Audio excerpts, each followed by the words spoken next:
Okay, so today we're going to do a deep dive into the UK's proposed Children's Wellbeing in Schools bill. Okay. And as you guys know, this comes directly after the just absolutely tragic case of Sara Sharif. Yeah. And I know that a lot of you listening have been following this case. And as we know, it's brought up a lot of questions and concerns about the homeschooling system and how it could potentially, be vulnerable to folks that are trying to, get around the system. So what we're going to do today is take a look at the proposed changes and really see, if these changes would have made a difference. Right. And what kind of impact they're going to have going forward. Yeah, it's a tough one because it's such a sensitive issue and a really sad story. Yeah, absolutely. Yeah. So let's just jump right into it. Probably the most talked about change is this restriction on homeschooling. Okay. So if parents are under an investigation for child protection, or if there are already child protection plans in place, they won't just automatically have the right to homeschool their kids. And I think what's really interesting here is that this directly addresses what a lot of people were worried about with Sara's case. Yeah, absolutely. I mean, it really seems like this is kind of closing a loophole that existed where families could kind of keep their kids out of sight.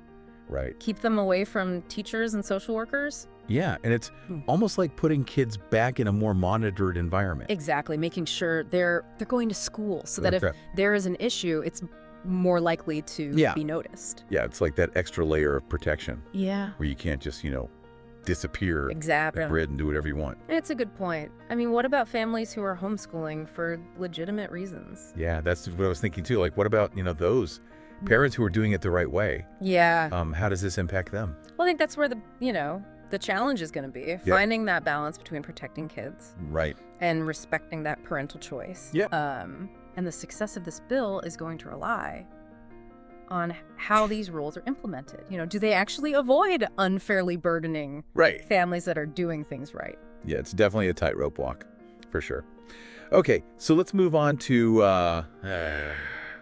another big change here, empowered local councils. Okay. So this part of the bill would actually give councils the authority to step in and say, hey, you have to send your kid to school. Wow. If they think that the home environment is unsafe. Really? So that's a big one, right? Yeah, they can actually intervene and potentially stop something bad from happening. And I think the challenge here is going to be defining what's unsafe. Right. Because unsafe, that can be a lot of things. Exactly. I mean, is it just physical abuse? Is it neglect? Is it emotional abuse? Yeah. How do you really, assess that? I mean, imagine a situation where a kid is being emotionally abused. Right. That's not something that's always obvious. Right. Yeah. So having a really robust system for figuring that out is vital. Yeah, it's about making sure it's fair and not just based on someone's opinion. Absolutely. Okay, so moving on, we've got this national register for homeschooled children. Okay. So this is basically a database of every kid being educated outside the school system. So every homeschooled kid would be on this list. Yes, exactly. Okay. And right now, it's totally possible for those kids to slip through the cracks. Right.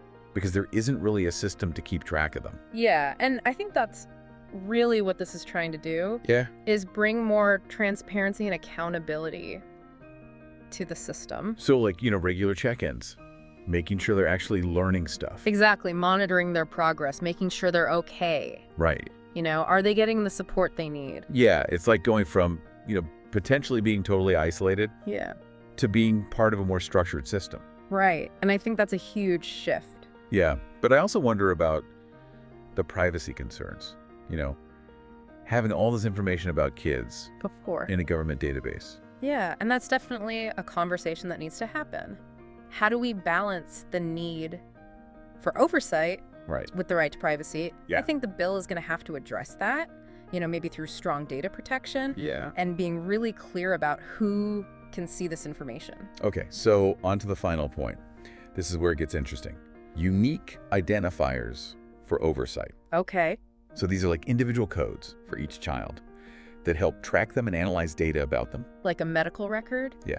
But for their overall well-being. Exactly. And the idea is that this would help connect the dots between different agencies. So schools, social services, healthcare providers, they can all see what's going on. Right. So you have this more complete picture of the child's life. Right. And that way you can spot problems early on. Yeah. And do something about it. And intervene early. Exactly. And I guess if kid moves or changes schools, their history goes with them. Exactly. So they don't fall through the cracks. Yeah. That's a lot of data. Yeah. That needs to be managed. It would require a huge technological infrastructure. Right. And it would have to be really secure. Yeah. So let's recap. We've got 4 main changes here. Restrictions on homeschooling for certain families. Okay. Empowered local councils that can intervene. A national register to keep track of homeschooled kids. And these unique identifiers for better monitoring. Right. And I think what's clear is that the UK is really trying to make their child protection system stronger. Yeah, they're trying to make sure that something like Sarah's case never happens again. Exactly. But this is just the beginning, right? Passing laws is one thing. Making them work is another. It's true. And that's where you come in. You know, as you keep learning about this, and I hope you do keep learning about it, ask yourself, how can we make sure these changes actually make a difference in the lives of kids who need help? Yeah. What can we do to make sure they're safe? That's the real question. It's not just about reading headlines. It's about understanding what's really happening and then doing something about it. So keep digging, keep asking questions, and let's work together to make a difference for these kids. Absolutely. All right, that's our deep dive for today. Thanks for listening. Thanks for having me.